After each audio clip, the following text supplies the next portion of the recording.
queridos irmãos e irmãs, desse planeta em que Deus nos reuniu com tanto amor, que nos legou o Cristo como modelo e guia e nos ensinou que temos mentores e colaboradores que nos ajudam a empreender nessa vida. Para a gente compreender um pouco mais sobre as questões desse episódio, onde Kardec, dentro do seu método experimental de compilação do Livro dos Espíritos, voltou a perguntar à espiritualidade maior e coordenadora dos trabalhos sobre a vida de isolamento e voto de silêncio, que são as questões de 769 a 772. Nós fizemos um comentário na lei de reprodução referente ao casamento e ao celibato, que são as questões 698 e 699. Seguindo o raciocínio do livro e também da nossa programação, na questão 769, que trata do insulamento absoluto, podemos pensar que tudo que é feito com excesso faz mal. Assim, os espíritos respondem que isso é um ato de satisfação egoísta. Podemos assim dizer que a satisfação pode vir dos nossos vícios e nem mesmo assim merece aprovação ou agradar a Deus. Na questão 770, Kardec pergunta sobre a fuga do contato pernicioso da humanidade como justificativa ao insulamento, e a espiritualidade responde que isso é um duplo egoísmo, visto que fazer a maior soma do bem do que do mal constitui a melhor expiação. Evitando um mal, aquele que por tal motivo se insula cai noutro, pois esquece a lei de amor e de caridade. Mas quando temos um pensamento em socorrer os desgraçados fugindo do mundo, há uma elevação dos nossos méritos. Ampliamos nossos gozos materiais e estamos obedecendo à lei do trabalho. Temos aí o voto de silêncio, onde Kardec pergunta sobre a prática desde os tempos remotos. E a espiritualidade responde que Deus nos concedeu o dom da fala, e é o seu abuso que torna essa faculdade não meritória. O silêncio é uma oração, mas o voto de silêncio absoluto é uma tolice. Kardec complementa o seguinte: o voto de silêncio absoluto, do mesmo modo que o voto de insulamento, priva o homem das relações sociais que lhe podem facultar ocasiões de fazer o bem e de cumprir a lei do progresso.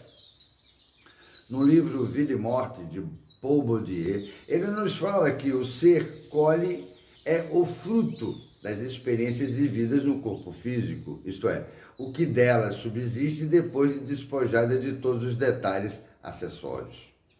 Esse fenômeno de morte e vida, para Bourdieu, tem aspectos interessantes a se pensar. Vejamos, ele lista como principais em relação à morte. Primeiro, idade do defunto. 2, natureza do trespasse. Enfermidade longa, curta ou acidente brusco. Terceiro, o modo de destruição do cadáver, enterramento ou incineração. 4, as crenças. 5, estado evolutivo. 6, as últimas preocupações. 7, o apego maior ou menor à vida terrestre. E 8, a natureza das aspirações habituais, etc. As condições individuais é que vão falar sobre quem ou o que você representa para si mesmo. Se isolando do mundo material na busca por nossos pensamentos egoístas, mesmo que de cunho nobres, mas deixamos de praticar a caridade, a solidariedade e a doutrinação a que somos chamados como missão de propagar a doutrina espírita. A Escola de Educação Mediúnica da Federação Espírita do Estado de São Paulo nos fala sobre, no mecanismo das quedas espirituais, está a nossa capacidade de entender o que é o cérebro, é o receptor das sensações, o indicador dos movimentos por meio dos nervos.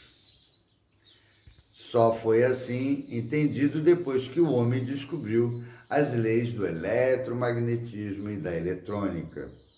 Mas isso é apenas uma pequenina luz no fim do túnel de nossa ignorância hominal.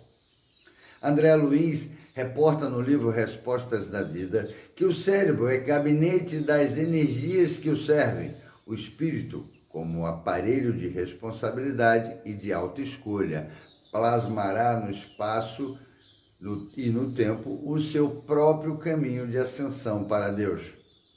Para quem tem dificuldade de entender sobre os pensamentos, ou melhor, a força deles, plasmar é criar através deles. Quando desejamos algo com muito fervor, estamos plasmando nosso pensamento na obtenção dele. No livro Justiça Divina, Emmanuel nos fala, através da psicografia de Chico, que frequentemente centralizamos nossa atenção nos poderosos do dia, sem nos perceber dos companheiros anônimos que nos ajudam na garantia do pão.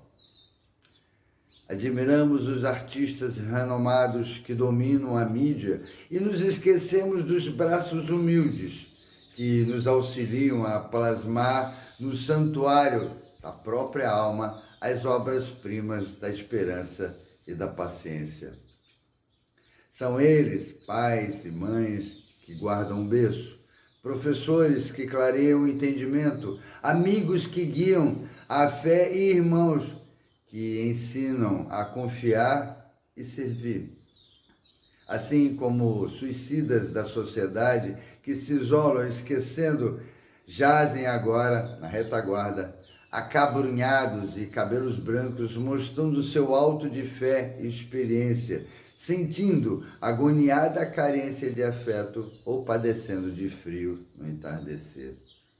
Esperando desse que se isolou das pragas humanas sobre o pretexto de se elevar, que quase sempre esperam dele simplesmente leve migalha das sobras que atiras pela janela, ou uma frase de estímulo, ou uma prece, ou uma flor. Não nos isolemos. O que está bem dito por Kardec, que fora da caridade não há salvação. Busquemos nos interagir uns com os outros, mesmo em oração silenciosa. Temos a certeza de plasmar o amor em todos os corações, até mesmo naqueles que nos querem mal. O amor segue a passos largos, mas nos encontramos em tenra idade evolutiva e nossos passos ainda são curtos e que, por isso, temos paradas e mais paradas para o nosso progresso moral e espiritual. Até o próximo episódio. Paz e luz!